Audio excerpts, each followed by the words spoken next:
Welcome, my dear students. Today we are going to start our new lecture series on algae, and in the first video we will discuss their general characteristic features and habitat diversity.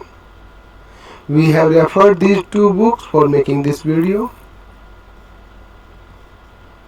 The branch of botany in which we study algae is known as algology, and Carolus Linnaeus in the year 1753 introduced the term algae. Algae have chlorophyll A, that's why they are considered as autotrophic.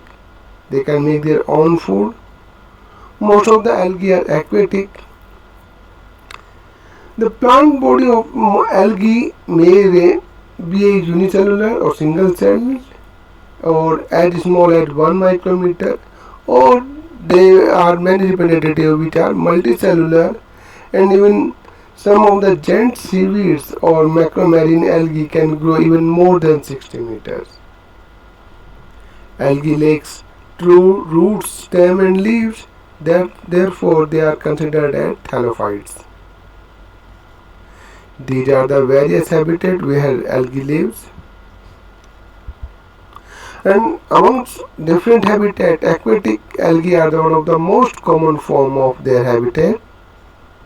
Based on the salinity of water, we can divide the aquatic algae in three groups: freshwater algae, like your rivers, ponds; brackish-water algae, like certain brackish-water lake like Chilka Lake, Pulicat Lake of India; and marine algae. These algae are found in ocean only. Or we can also divide the aquatic algae based on their geographical distribution as tropical algae or temperate algae.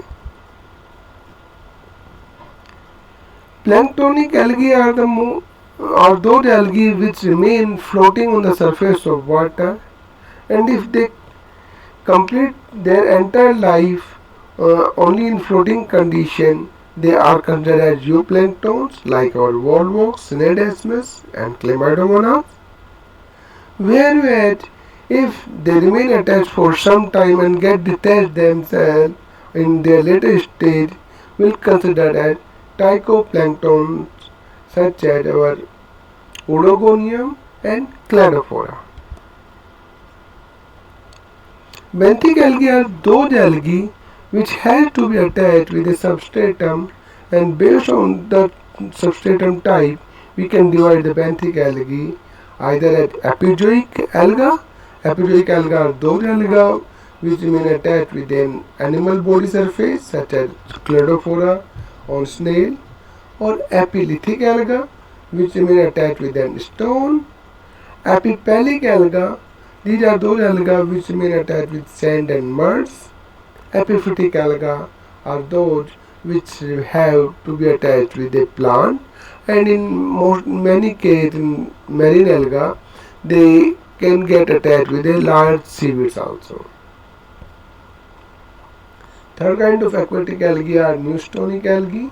They grow in the interface of air and water such as Botryoidopsis.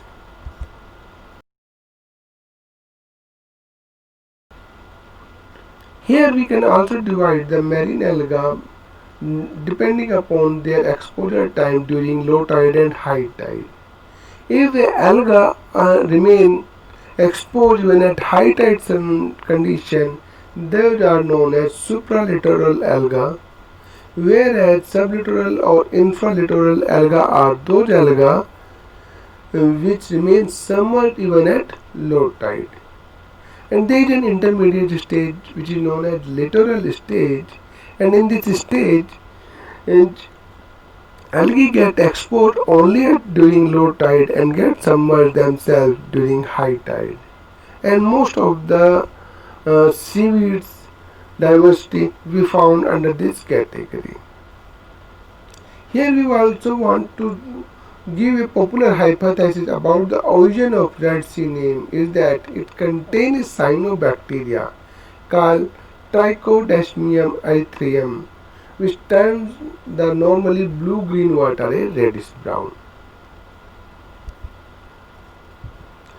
Next to the aquatic alga are aerophyte, and they may be epifoliophytes, means like Tentofolia cytonema, which grow on bark of tree, or they may be epiphyllophytes like our Cephalorus, which grow and coat the dust of tea in surface of tea leaves.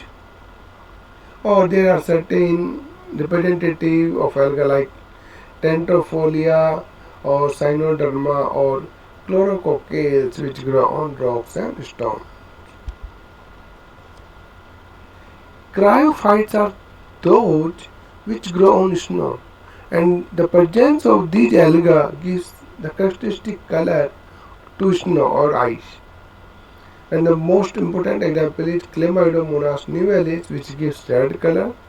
Similarly, green color is because of Chlamydomonas yellowstonensis, brown and purple color because of Aclonema, and there are many other also. These algae get adapt themselves so that they can survive in extreme cold condition like in our glaciers. Next group we can classify it based on their presence. So endozoic algae are those algae which complete most of their life cycle inside an animal body, like our Zooxanthella, Zooxanthella, many species of Oceloteria. Epizoic algae are those algae which grow on animal body outside, like our species of Oceloteria, Cladophora, and we have also discussed it in benthic alga.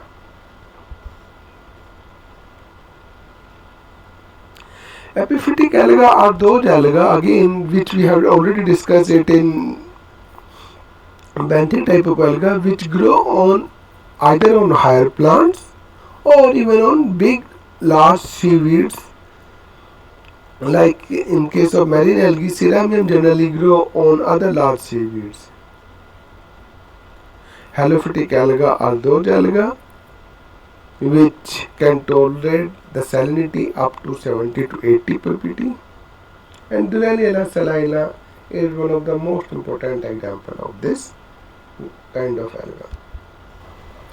In the month of June 2020, Lunar Lake was in news because the presence of Dunaliella salina in this lake turned the color of this lake from blue-green to purplish red. Next group comes under parasitic algae. They cause certain disease, and the most important alga is Cephalorus virescens, which cause red rust of tea in tea plant. There are some species of Polysiphonia, Phyllosiphon, which are also grow as a parasite on other plants.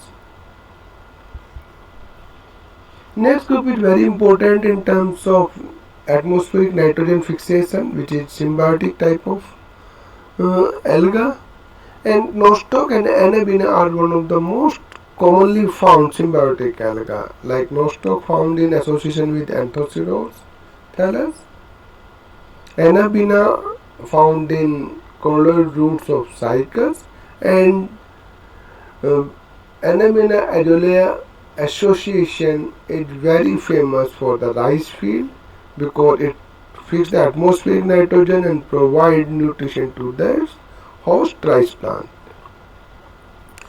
Next group is thermophytic algae.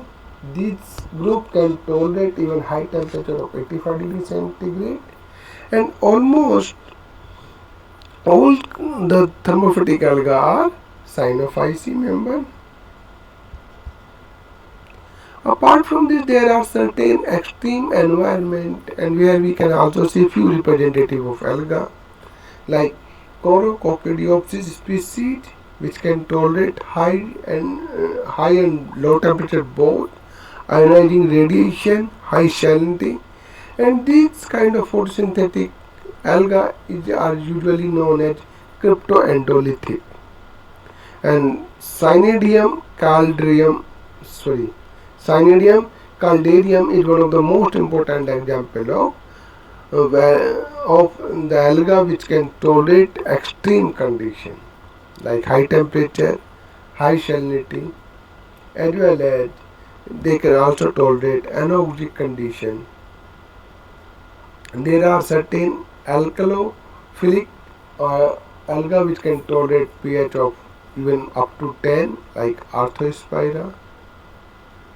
Dehydration tolerant alga are Botryochus brunei and Shinkokokosh can tolerate extreme UV radiation. Extreme environment where we are finding a special type of algae, giving us a hint that there may be a chance of life on certain extraterrestrial surface like a Mars in our solar system, and there may be some other planet outside of our solar system. Because billions of years ago this red planet was perhaps green and it may contain life. So now question arises from where this life has came from. So I am leaving you with this fascinating assumption that perhaps it may be via the bombarding by satellites, or it was imported from space to Earth by space messenger like asteroids, comets, etc. With this, I complete this video and thank you very much for listening me. And in the next video we will discuss the thallus organization in alga. Please like, share and subscribe my video. Thank you.